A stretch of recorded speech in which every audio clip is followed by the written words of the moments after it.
The stars themselves bowed in silence as the broadcast went live.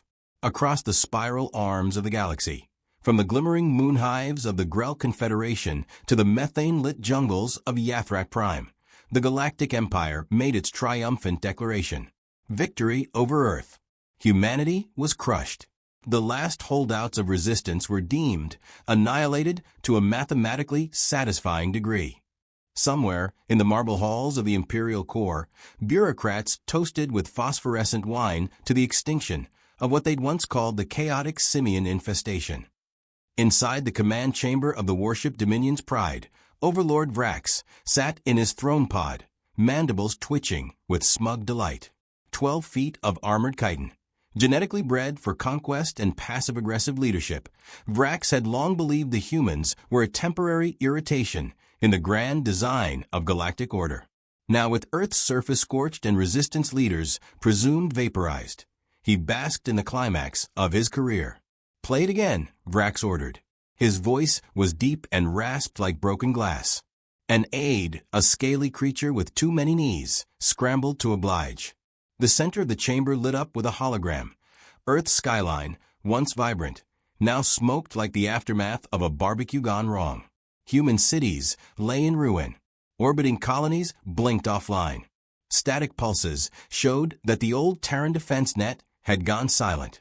Vrax leaned back with a satisfied hum. "And that, my esteemed colleagues, is how you eradicate a species known for watching fictional violence and calling it therapy." There was a ripple of laughter.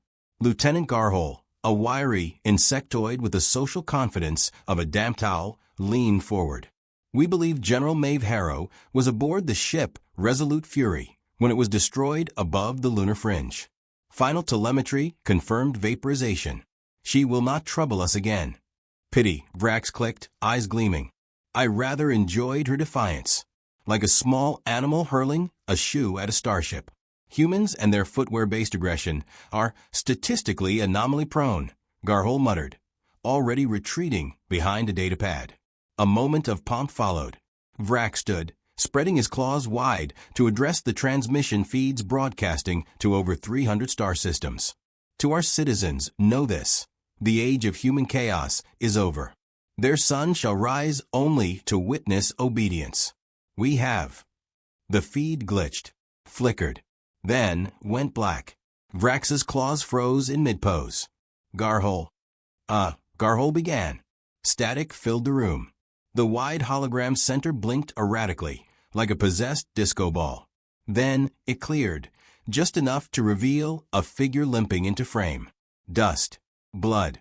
A ruined Empire command post in the background. The feed stabilized, and there she was. General Maeve Harrow. Very much alive. The silence on the bridge was deafening. Her hair, once military tight, was a mess of ash and sweat. Her uniform was torn, exposing the scar on her shoulder, a gift from a Zalaxan duel long ago. Her lip bled, but she smiled anyway. And somehow, in the shadow of ruin, she looked like the only person in the galaxy who still knew the joke everyone else forgot to laugh at. "Hi, boys," she said, casually dusting soot off her shoulder. "Miss me?" Garhol gasped. Vrax narrowed his mandibles. "This is impossible," someone whispered. Maeve looked into the camera, directly at them. "You forgot rule number 1 of the universe." She paused just long enough for the tension to coil like a live wire. Never count the humans out. Especially not the angry ones. The transmission snapped back into static. Screams echoed in the command bridge. Alarms shrieked. "Trace it." Vrax roared. "Where did that come from?" See cross-referencing now. It appears to have been from one of our own black sites. Abandoned. No power signatures on file. She shouldn't have been able to activate anything. The site was scrapped 4 cycles ago. And yet, Vrax growled, rising to full height, there she is, broadcasting death threats in glorious 4K. The hologram flashed again. Not a face this time. Just a countdown. 1 minute. "What's that?" Garhol asked nervously. "Something she wants us to see," Vrax muttered. 50 seconds. "General Harrow is dead," Garhol insisted. "We saw the explosion." "You assumed," Vrax spat. "Because that's what we do with humans. We assume they'll break, or beg, or burn quietly. We've learned nothing. And now the ghosts come calling. 30 seconds. On a different feed, panicked alerts began to spike. Minor comm stations going dark. Internal AIs going haywire. Maeve's voice returned, warped through static. "I'll admit," she said, "it was rude of me to interrupt your little empire-wide toast. But see, I've been busy. Touring your military infrastructure. Kicking over sandcastles. Leaving love letters." 15 seconds. "I always liked this base," she continued. "Plenty of power couplings. Redundant fail-safes. One ugly carpet, though." Garhol whispered, "She's bluffing." 10. "No," Vrax said. "She's baiting." 5, 4, 3. "Boom," she whispered. The screen exploded into light. For a moment, it felt as though the ship had physically lurched. Feed after feed went dark. Dozens of long-range signals collapsed across the Empire's military grid. Panic overtook silence as the full scope of the sabotage unfolded. She hadn't just hijacked one black site. She'd rigged hundreds. Maeve Harrow was supposed to be dead. Instead, she had just turned half the Empire's early warning systems into confetti. As the shock wore off, a different kind of silence settled in the chamber. Not confusion, but fear. A single human, presumed vaporized, had just humiliated the Galactic Empire live on its own victory broadcast. Who else survived? Vrax whispered, to no one in particular. The question hung in the air like smoke. "Activate the high protocol," he snapped at last. "Summon the grand assemblage. Classify Earth as a rogue death world. Effective immediately." "But sir," Garhol stammered, "that classification would violate at least 5 peace accords." "They violated our ego," Vrax bellowed. "I want her found. I want her cornered. And I want her eliminated with prejudice and poetic flair." The aides scattered. But deep down, Vrax already knew. It was too late. The humans weren't just surviving. They were laughing. And nothing terrified the Empire more than a species that laughed in the middle of war. Meanwhile, on a shattered moon 2 sectors away, Maeve watched the fireworks from the roof of a ruined comms tower. Dust swirled around her boots. Her team was still underground, loading up what salvage they could. But she stood still, watching as pieces of Empire machinery exploded in the sky, like New Year's Eve. She lifted a half-crushed can of soda from a crate and toasted the stars. "Rule number 1, she said softly, grinning. Still undefeated. Behind her, a young corporal jogged up, eyes wide. "General, you did it. The whole Empire's in chaos. They'll be coming for you now. For us." Maeve took a long sip, winced at the flat taste, and wiped her mouth with her sleeve. "Yeah," she said. "Let him come." She turned toward the launch bay, her silhouette outlined against the burning horizon. "Just make sure we're ready to remind them of rule number 2. "What's rule number 2? She gave a half-smile as the bay doors opened. "We reload." And then she vanished into the dark, just as the sirens began to howl. The desert outside Luna base wasn't much to look at. Dust, rocks, and the occasional piece of discarded alien tech scattered like forgotten toys after a temper tantrum. But Sergeant Lopez loved it. There was a kind of honesty in the silence, in the solitude, until the comm on his wrist chirped with that annoying custom ringtone he'd never managed to replace. Eye of the Tiger. "Lopez, get your gear," barked the gravel-voiced ops chief. "You've just been reassigned." Lopez blinked, sitting upright on his dusty crate. "Reassigned? I'm 3 days from R&R. Got a date with a pizza and a bottle of bourbon." The voice snapped back. "Tell it to the general. She's here. In person." Lopez froze. That wasn't normal. Generals didn't come to forward posts, not unless everything was about to go sideways. Maeve Harrow didn't walk, she prowled. Even in battered armor, her every step radiated the kind of purpose that made people straighten up just by existing nearby. Her face was sharp, unreadable, like a statue carved from fury and caffeine withdrawal. "You Lopez?" she asked. "Last I checked," he said. "Depends. Am I in trouble?" She handed him a data chip. "You're being drafted." He raised a brow. Ma'am, with respect, we haven't done conscription since the— Not that kind of draft, she interrupted. This isn't the army. Not officially. Not anymore. He plugged the chip into his wrist console. Data scrolled fast. Missions, kill orders, classified op names that hadn't seen daylight in a decade. The rule breakers, he muttered aloud. Maeve's eyes didn't blink. They invaded the wrong species. Now we teach them why Earth doesn't stay conquered.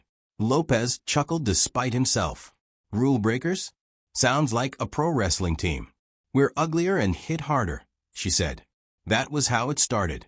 By sunset, Lopez was on a stealth shuttle hurtling toward Mars' Shadow Zone. That's where he met Madsen. Private Charlie Madsen was a former cyber warfare tech who'd been dishonorably discharged for gross misuse of artificial intelligence and unauthorized drone pranks. He wore a die-hard t-shirt under his tactical vest and had hacked 3 alien frequency towers before he said hello. Bro, he whispered, eyes wide. Is she the real deal? Harrow? Like the bunker ghost? The one who rigged an EMP out of duct tape and a toaster? Lopez shrugged. I just got here. I don't know if she's a general or a revenge-fueled fever dream. Maeve appeared in the corridor at that exact moment, voice slicing through the banter. I heard that. Lopez stood straighter. Madsen yelped and saluted with the wrong hand. She walked past them, dropping a data core into the mission holodeble. It flared to life, displaying the Andromeda sector. The Galactic Empire assumed they'd crushed every comm line, tactical relay, and civilian infrastructure on Earth. But they didn't account for the crawl spaces. The people too poor to be scanned. The kids with soldering irons and a grudge. She zoomed in on several blinking red points. We're using analog. Cold War trash. Things they can't detect. Half our codes embedded in cassette tapes and ham radio memes. Lopez gave her a long look. You're planning to win a war with junk tech and old conspiracy theorists? Madsen grinned. She's not planning to win. She's planning to embarrass them to death. Over the next 20 hours, the rule breakers deployed in scattered cells. They weren't soldiers. They were spite specialists. Engineers, hackers, saboteurs, demolitions nuts who measured victory in how long it took the enemy to scream. One crew jammed an entire alien fleet's comms with auto-looped episodes of Seinfeld.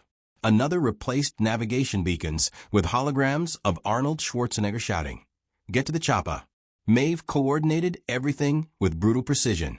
She moved like someone who'd memorized pain and filed it alphabetically. Yet even she had a soft moment in the shuttle, alone with Lopez. They thought we'd go extinct, she said, sipping black coffee like it was holy water. That if they crushed the cities, the humans would die quietly. But humans don't go quietly. Yeah, Lopez said. We throw rocks at tanks. Damn right, she muttered. And then strapped C4 to the rock.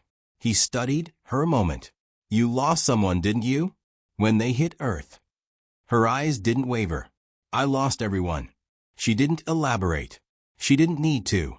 Back aboard the Dominion's Pride, panic had replaced smugness. Vrax paced across the deck as another report filtered in. Outpost on Verlax. 7 reduced to rubble by a flock of drones shaped like rubber ducks. Garhole hesitated. Yes, sir. The ducks contained nano-explosives and hacked the base's entertainment system. The last thing they heard was something called, baby shark. Vrax crushed a datapad in one clawed hand.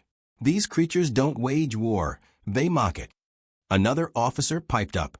We lost 2 destroyers to an electromagnetic surge sourced from a converted disco ball, sir. Vrax snarled. Find me Harrow. I want her location. I want her obliterated. Meanwhile, Maeve and her team prepared for a major assault.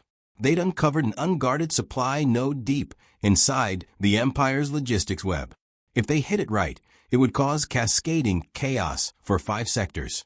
The plan was simple. Sneak in, plant charges, cause confusion, vanish. But simple plans rarely survive humans with access to explosives. As Lopez and Madsen set timers on plasma cores, the younger man glanced around. You ever think about what we're doing? Madsen asked.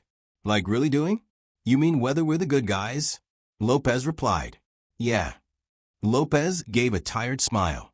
I think we're the angriest guys. That counts for something. Fair. The alarms went off 10 minutes early. Someone had tripped a thermal sensor. Maeve responded instantly, gun up, eyes scanning. Evac to fallback route Charlie. No hero crap. They ran. Explosions chased them. In the chaos, Maeve dragged a wounded Madsen to safety, her back soaked in blood, her grip iron. Once safe, Madsen looked up at her, dazed. You really are the boogeyman they warned us about.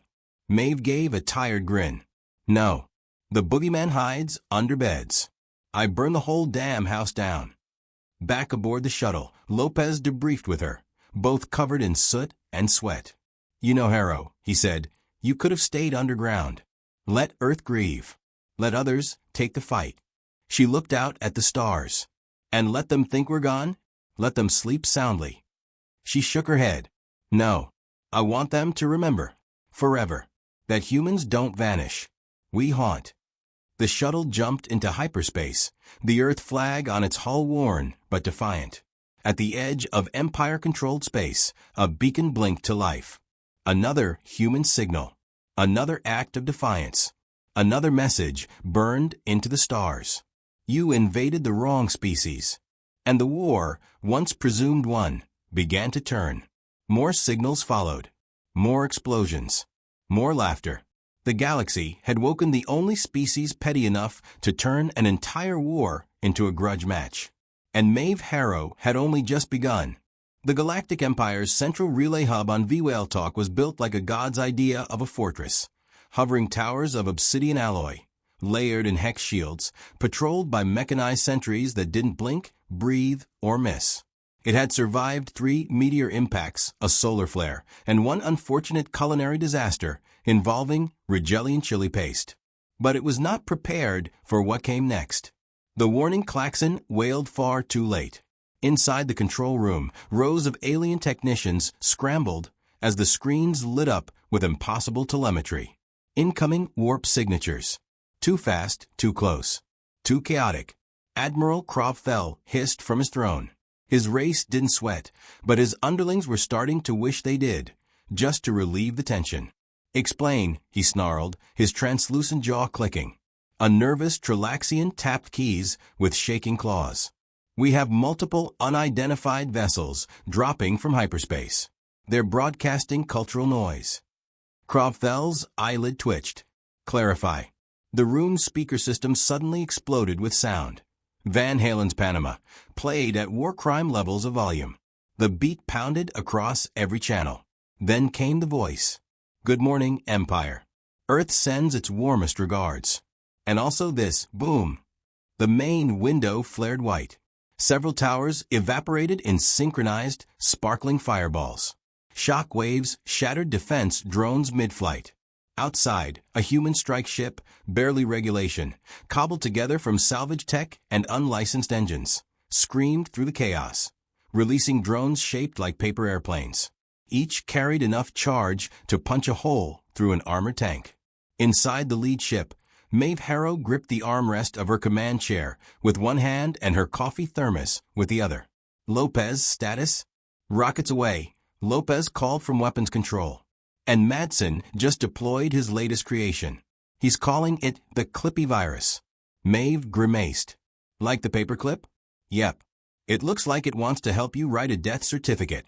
The main screen showed enemy systems freezing, one by one. A cartoonish smiling clip appeared on consoles fleet-wide, saying, "It looks like you're trying to surrender. Would you like help with that?" Madsen leaned back from his terminal, cackling. They brought this on themselves. They tried to delete us with spreadsheets and firepower. So now they get pranks, pizza grease, and petty vengeance. Maeve sipped her coffee. No mercy. No apologies. The rule breakers had returned, and this time it wasn't just sabotage.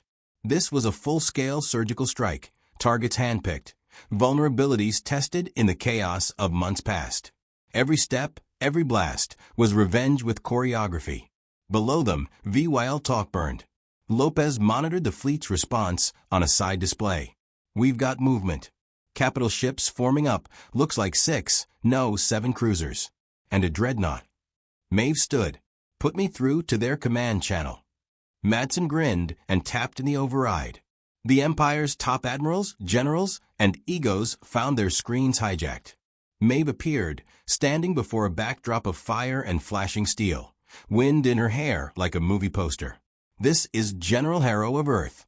You might remember me from such classic broadcasts as You Forgot Rule Number 1. She let the words hang. You invaded our planet. You bombed our homes. You called us primitive. She smiled. Not warmly. But the thing about humans is we're emotionally unstable and take things very personally. A pause. And now we're everywhere. Across dozens of systems, at that precise moment, hidden human cells launched coordinated strikes. Satellites detonated. Warp gates jammed. Entire logistics chains collapsed under sudden digital infestations.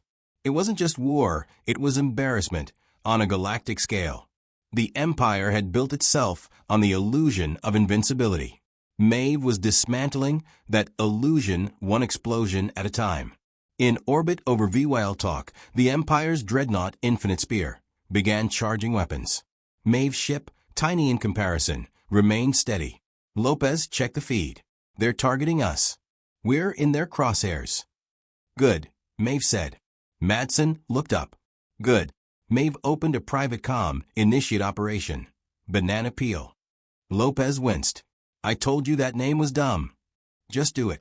Far above, a dormant satellite spun to life. It had been buried in space junk, disguised as a piece of Terran debris, a broken antenna, and a bootleg DVD of Lethal Weapon 2. The moment it reactivated, it emitted a targeted EMP pulse in a waveform the Empire had never anticipated. The Infinite Spear hiccuped, literally, and lost all targeting data. Its forward plasma cannon discharged into one of its own cruisers. Fire consumed both ships in a spinning spiral of friendly fire doom. On Maeve's bridge, the crew hooped. Madsen high-fived a passing maintenance droid. This is so much better than my old job. Maeve turned to Lopez. Next target. He pulled up a map. They've still got that relay base on Galactic 9. And the Emperor's Council is hiding out on the nearby moon. Rumor says Vrax is there. Maeve's face hardened. Set course. I want him watching when we knock. On Galactic 9, the Empire's leadership cluster, a pompous gathering of officials and overlords, argued over holographic maps. Their panic was like music. They've hit 17 facilities in under an hour, one shrieked. This is impossible. Vrax stood at the center of the storm, silent and fuming. When the first attacks began, he dismissed them as remnants. Now, he realized this wasn't resistance. It was a reckoning. She's making a show of us, he growled, mocking everything we built. A message came through, direct, unfiltered. Maeve again. She looked unbothered by soot or blood or the billion-credit bounty on her head. This is what happens when you mistake patience for surrender, she said. We never disappeared. We waited. Then she leaned closer. And now we're all out of patience. The screen cut out. Back aboard Maeve's ship, the crew prepped for the next strike. They were tired, bruised, running on caffeine, adrenaline, and spite. But they weren't stopping. In the corridor, Madsen adjusted the settings on a hack drone shaped like a football helmet. You ever think we're going too far? He asked Lopez. Lopez shrugged.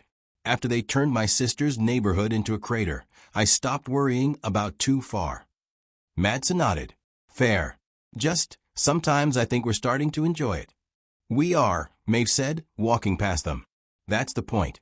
She stepped onto the bridge and took her seat. They dropped into warp again, stars blurring like paint on wet glass. Lopez sat beside her. You think Vrax will finally take us seriously? Maeve exhaled. Doesn't matter. He'll understand soon enough. Understand what? She glanced sideways. That rule number 1 was just the start. They came out of warp over Galactic 9. Before them, Empire defenses sparked to life. Dozens of cannons and ships waiting like angry hornets. Maeve stared down at them. Let's show them what warm regards really looks like. The cannons fired. And Earth fired back. In the pitch-black void just beyond Galactic 9, Maeve Harrow stood at the edge of a battlefield. Her ship floated in the shadow of the Empire's Capital Defense Array, an armada of war cruisers and dreadnoughts, each bristling with the most terrifying technology the galaxy had ever developed.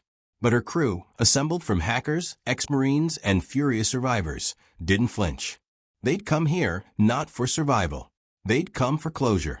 On the bridge, Lopez scanned the enemy positions. They outnumber us 500 to 1. Maeve didn't turn. That's not the problem. What is then? She pointed at the tactical overlay. The enemy fleet wasn't just large, it was organized. Precise. Like someone had stopped panicking and started planning. They finally took us seriously. Madsen tapped furiously at his console, chewing on a licorice stick like it held all the answers. I've never seen their command grid this clean. Someone restructured it. See those cruiser formations? That's Vrax's pattern. He's here. Lopez hissed through his teeth. We walked into a trap. No, Maeve said. He's the one trapped. He thinks we're still playing by his rules. Outside the viewport, the enemy ships began to move, like a tidal wave of steel and plasma. Maeve's eyes narrowed. Deploy Phase 3. Full distraction net. Unleash every drone, every decoy, every janky prototype Madsen's ever built. Madsen brightened. Even the one that plays Kenny Loggins. Especially that one. Moments later, the battlefield burst into chaos. Hundreds of drones, some shaped like seagulls, others like lawn chairs, swarmed the Empire's formation. Confusion broke over their comms like static. Shipboard AIs scrambled to prioritize targets. Amid it all, one rogue drone blared danger zone loud enough to trigger hull vibration alarms on 4 enemy destroyers. The Infinite Spear II, Vrax's flagship, hovered at the center of the chaos.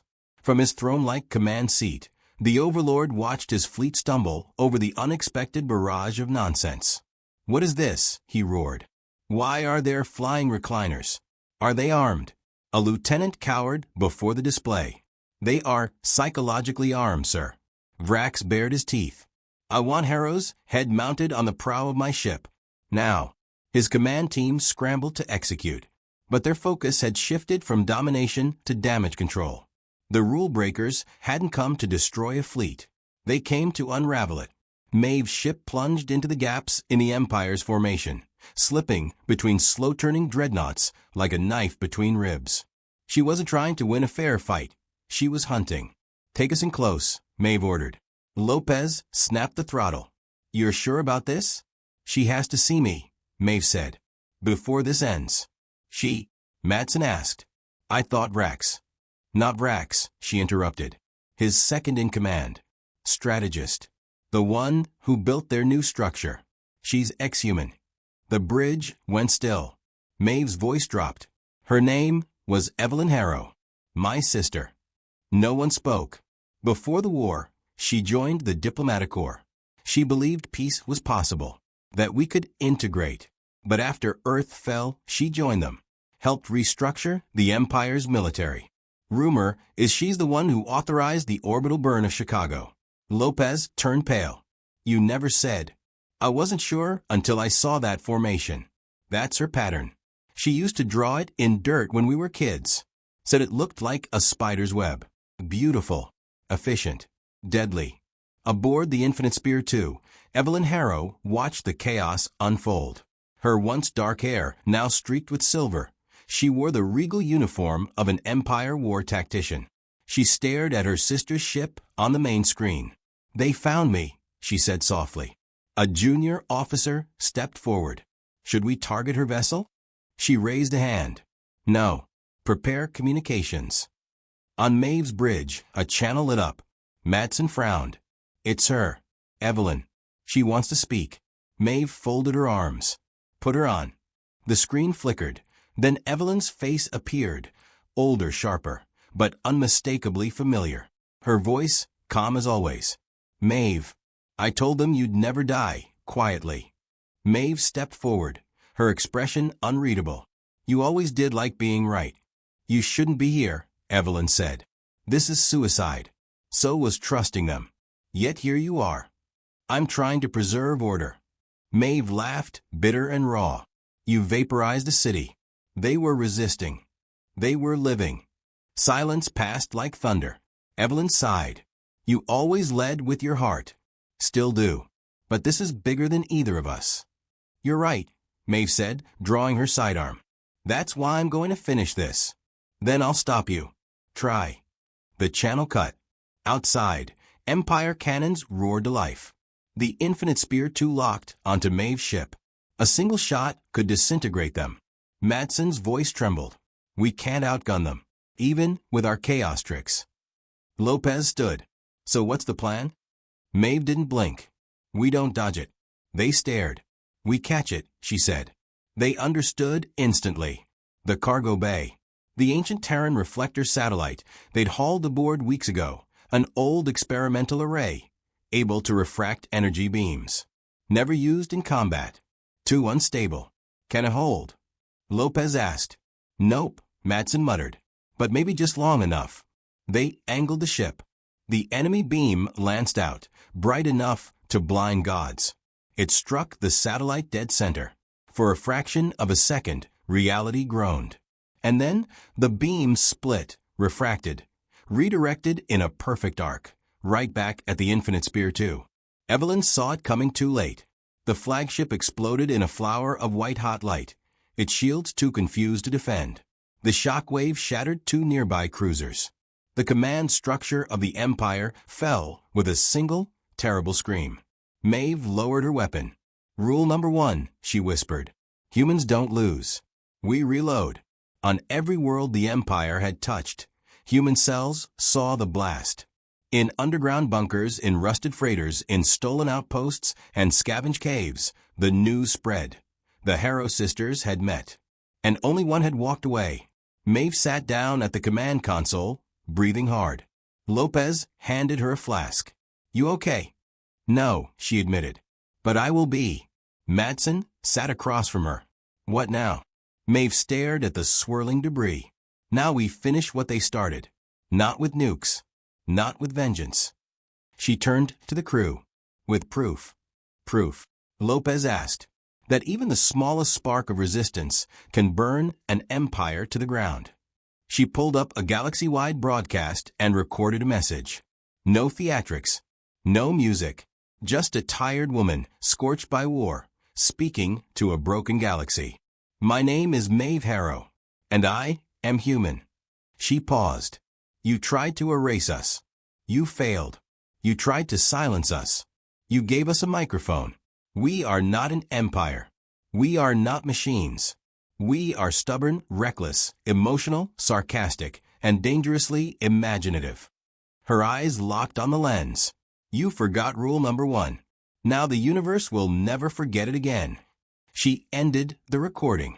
Outside, in the silence of space, the Empire's last stronghold crackled and crumbled. And far below, on Earth's battered soil, an old flag was raised once more, tattered but unbeaten. The war wasn't over, but humanity was done playing defense.